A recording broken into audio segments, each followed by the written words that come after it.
All right, how do we lead Gen Z? Okay, now the super young that you're getting now. Timely coaching, correct on the spot. The old shit sandwich, okay?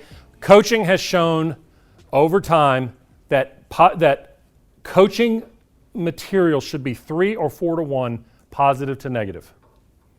In other words, all right, here would be a shit sandwich for you.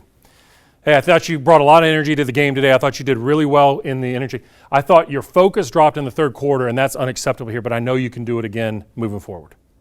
That's 3 or 4 to 1 positive to negative. Okay, what happens is we want to boom, boom, boom, boom. Now, it doesn't have to be done in that shit sandwich every time. When you want to give big feedback, you do it in that manner.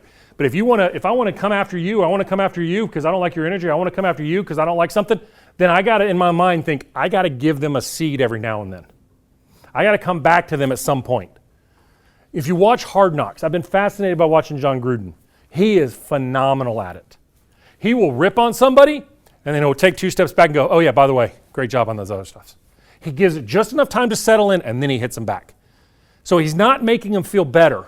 He's leaving them with something he wants them to leave with. Okay? Keep meetings and critiques brief. Okay? By now, I would have lost the entire staff of your students, unless I had videos up and I was dancing and doing weird stuff. Keep critiques brief and meetings brief. 15 minutes, 20 minutes.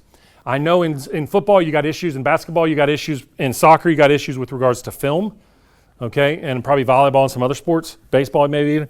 So you got to mix up. If you put on that film, they will fall asleep or they will lose their interest. So you got to get better on the way you teach it, okay? Try to learn some of their lingo. If you need help, reach out to Emma in my office. She'll teach you some of the lingo. I can't follow it, like, honest or solid or those words. Try to learn it. Okay, what is it? Facts. Yep. I don't know what that means, but okay. All right. And if you're going to tell a joke and you're going to use humor, be good at it. There's nothing worse than a coach that tries to tell the joke that just can't do it. They'll read right through it. I'd rather you say, I can't tell jokes. Anybody got one? That's a better joke to them of being authentic and vulnerable. They also, I'm going to be honest with you, when and I don't mind sharing this, when Anthony Grant was at Alabama as the men's basketball coach, I worked for the basketball team for several years. And every Sunday night we did group. We brought everybody, it was something he learned from Billy Donovan. We brought everybody in and we sat around and we talked. And the reason was we didn't realize that what some of the kids in the room were going through. But you know what they didn't know? They didn't know Coach Grant's story. They didn't know anything about him. So what we did is he'd come in and everybody in the program would get together on a Sunday night. It was part of our meeting times. He'd come in shorts and we'd sit there and talk, and he'd talk about being a dad. And he'd talk about what it was like to play basketball in the courts of Miami with the drug dealers. And the guns and the money would be sitting right there, and he'd be like, man, I just stayed out all day long and played. And all of a sudden the guys started connecting with him. And one of them came up to him one day and goes, Coach, can I give you some feedback? I feel like I can now. He's like, yeah. He goes, before games, you're really intense and you stand there and you're looking down. And if you guys know Anthony Grant, he's just put together like nobody else. And you sit there and he says, we think you're mad at us. And Anthony goes, I'm not mad at y'all. I'm just thinking.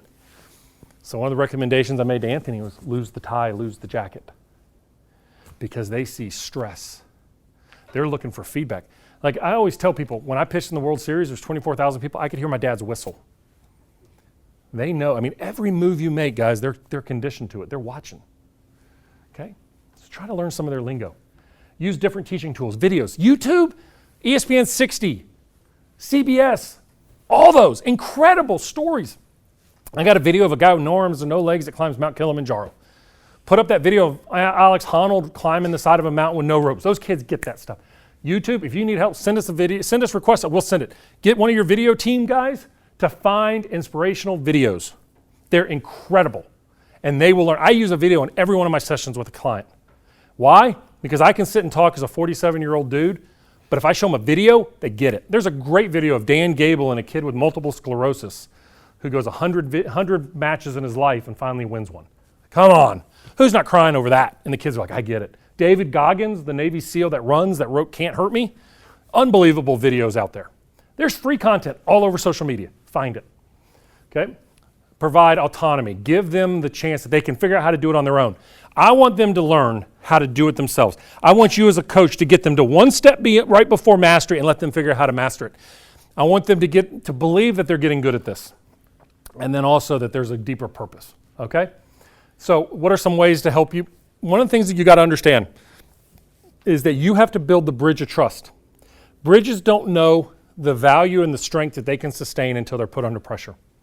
You've got to have moments like that. They've got to see your authenticity and then have follow-up meetings to reinforce that relationship. One of the things that I always have a rule with is don't go on social media and blast us. If you have an issue, you come to me. We'll address it, okay? But how many of you would have gone up and sat with your coach as a freshman and complained? So you got to teach them how to do it. You got to help them. You got to bring them in. My coach, Coach Burtman, used to have a deal where no parents were allowed to call him. I was from Baton Rouge, so I'd gone home for one night for dinner for something for my parents, and my dad gets a call and goes in the other room, and I thought it was a work call. He came back, that was Coach Burtman. So he said he didn't want his players to call him, his parents to call him, but he called the parents quite regularly just to give updates. See, parents, what do you think they hear from their kids? They never hear a good day, do they? They hear, I had the worst day, Mom. I had the worst day. Coach yelled at me. I screwed up in practice. I flunked a test. They never hear, had the best damn day of my life. What do they hear when Mom calls on that one? Good. So Mom and Dad, or whoever their caregivers are what are they thinking? Shit, that place is awful. They're one step away from coming to get them and nurture them and love them. So you got to teach them, hey, call your parents tonight and tell them you love them. Call your grandparents. Teach them how to write handwritten thank you notes. Like, simple skills, y'all, but goes a long way. All right? You have to gain their trust. You have to educate them in the why. These kids are not just about why, how to do it. They want to know the why. Give them the material as to why it's important. Teach them the much higher level. Make parents a part of the program. Don't make them the enemy. If you make them the enemy, they will be outside your office or outside their office at some point. They are going to be upset. But if you get ahead of them and you work with them, even if you say, look, your kid's not going to make, playing this year is going to be, I have a plan for them. At least they know. But if you keep telling the kids, hey, if you do this, this, and this, you'll play, and they do this, this, and this, and they don't play, they don't trust you anymore. They don't trust you. Okay? I believe that every one of you should have a coaching binder. How many of you have your philosophies written down? 100%? 3? Okay. I'm going to challenge you guys. Your philosophy and the way you coach is your intellectual property. It's formed by every relationship and experience you guys have gone through. And I can guarantee you, experience is expensive and painful. Why do we want to not have it written down?